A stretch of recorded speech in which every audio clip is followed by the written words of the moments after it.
tonight on the Fox 42 News at 9. Quick storm, lots of damage. Take a look at this house. I'll have who was inside of it when everything went down. A sudden lightning storm in Omaha causes massive damage like this citywide. We'll have a full recap straight ahead.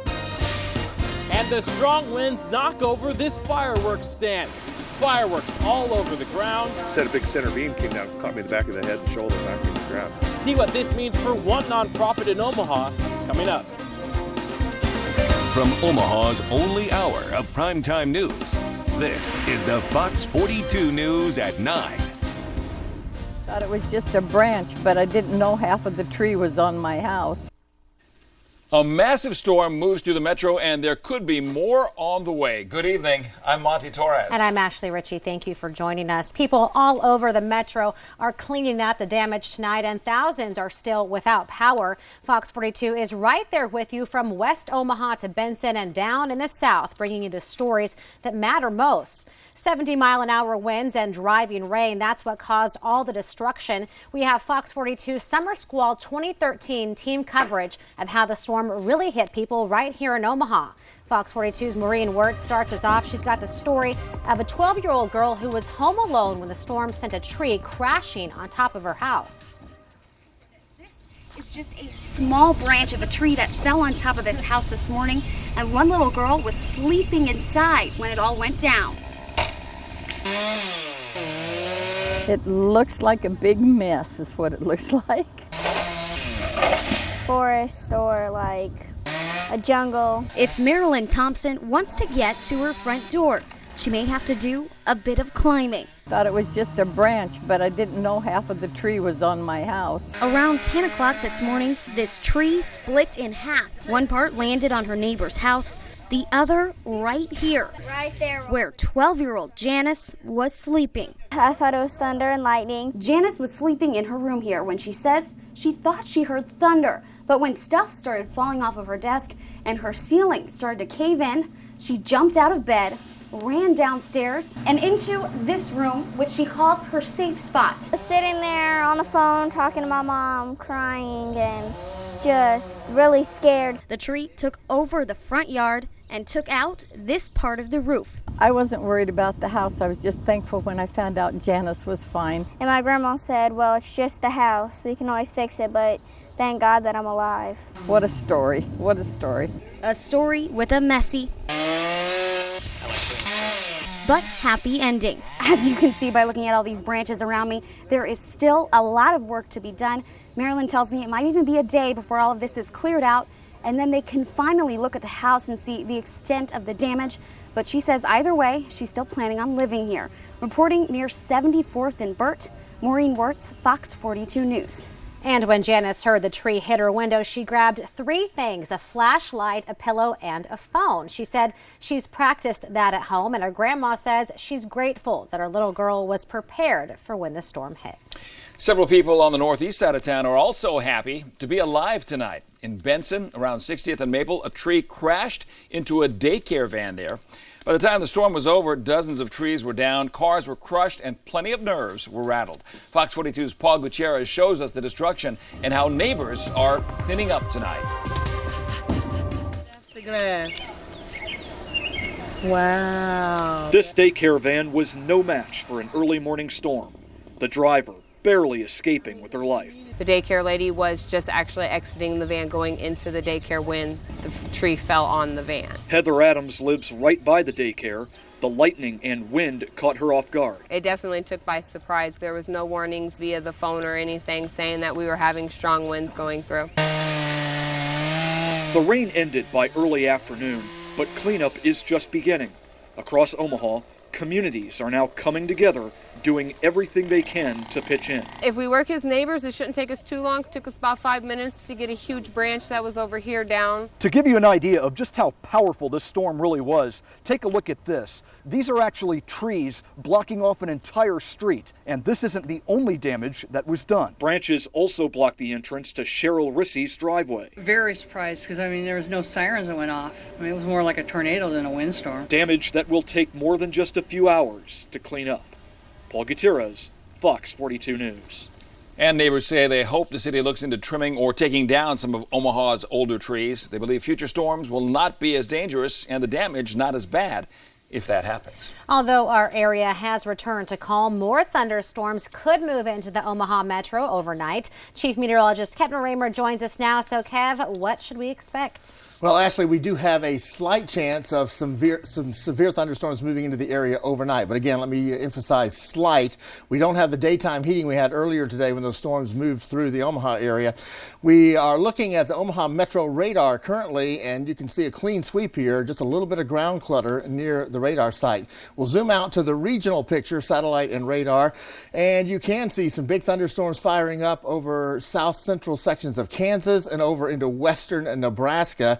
If these storms hold together as they continue pushing to the northeast and to the east, then they may end up in the western side of the metro area sometime around midnight or after midnight if that happens, if they don't die out first. We do have a severe thunderstorm watch off to the southwest over southwestern and south central Nebraska. But again, no watches or warnings in effect right now for the metro area. We'll be keeping a very close eye on it. But yes, there does exist at least a slight possibility of severe storms, and I'll be back with that complete forecast and update any radar pictures for you to show you anything developing. That'll be just a few minutes. All right, Kevin, we'll see you in a little bit. Meanwhile, thousands of people are still in the dark tonight as a result of this morning storm. That's right. Crews are out working right now to restore power in areas across Omaha. Fox 42's Leah Uko joins us from one of the hardest hit areas in Midtown Omaha. Ashley, Omaha Public Power District is reporting that more than 19,000 of its customers still have no power right now. Now, overall across right here in this neighborhood near 80th and Harney Streets, the last OPPD spokesperson told me earlier that more than 100 customers are without power right now. If you can see right here behind me, this street light is still off.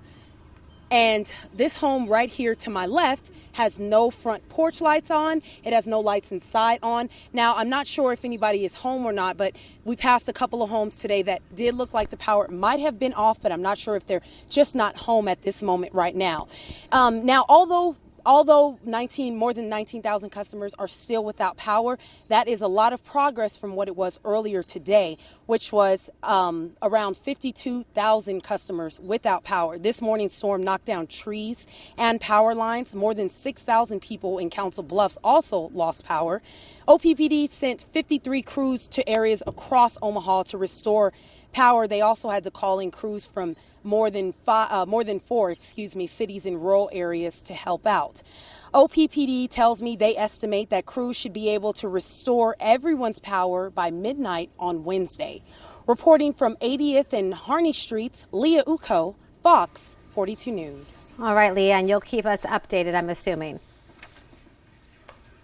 Okay. Well, if you want to check for power outage updates on your own, go to the website on your screen. OPPD's live power outage map shows which areas have fully restored power. West Omaha was not spared from any of those storms. The strong winds left a trail of damage and debris out to 144th and Center and even further out west. But the people living in those areas are pulling together tonight to help each other clean up their neighborhoods and shopping centers. Austin Elliott is lending a hand to clear 2 broken trees from his neighbor's front yard. When the winds finally died down and he knew it was safe, Elliott says he came out and immediately got busy. Branches piled all over, big limbs of the trees torn off. A lot of work to do. As you might expect, the damage was pretty widespread and more severe in some areas than others. Further west, not far from Millard North, some are pulling trees out of their houses. Jean Matza was at home when the winds picked up and dropped huge branches onto and through the roof of her home and also cracked the support beams that hold the roof up. No one was hurt, but it was a surprising experience. I seen my tree like spinning, and so then I backed up just a little bit because it startled me, and the ceiling fell in of the room. She won't be able to stay in her home until things are completely cleaned up, but thankfully she's all right. Viewers all over the metro have sent us pictures detailing damage from the storms. This comes from Shannon and Jema Smay in North Omaha. You can see this tree toppled completely over on top of that fence. And there are plenty more viewer pictures straight ahead. Students at Metro's North Campus might have some extra homework to make up because of the storm. Students had to leave class after more than 75 trees went down or lost limbs this morning. About 25 of them were so badly damaged they'll have to be cut down and removed.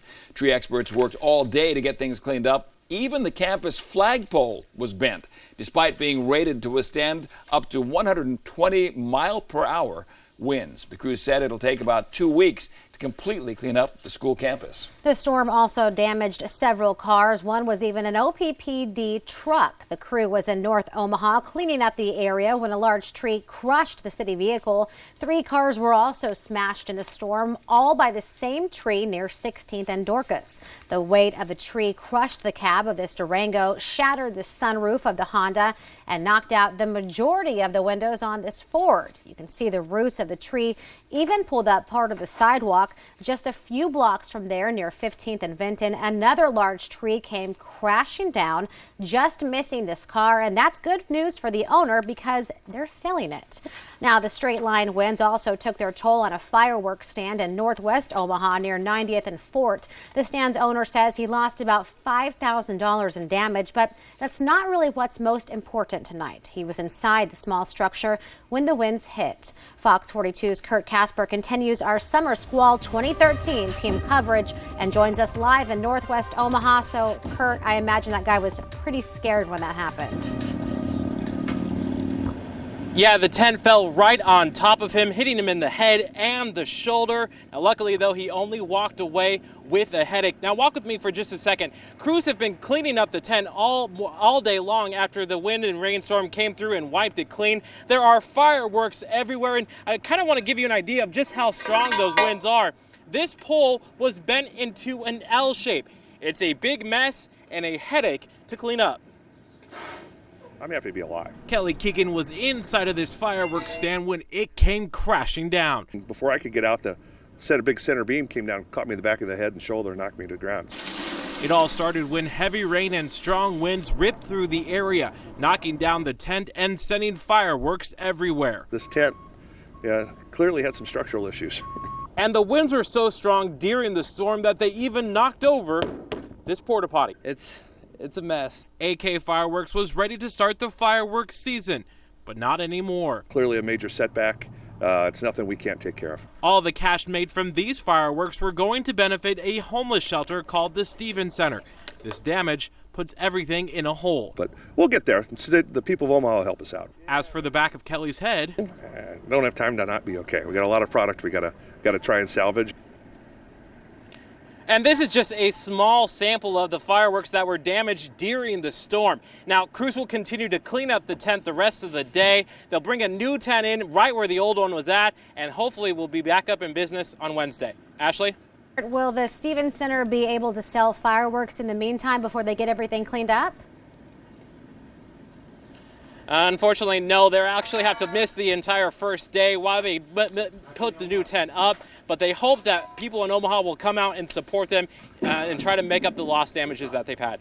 Ashley, back to you. Okay, well, that's a bummer for them, but hopefully people can make up for the day that they were. They're counting on them. Yeah. Well, still to come, wicked weather is hitting our neighbors to the north hard as well.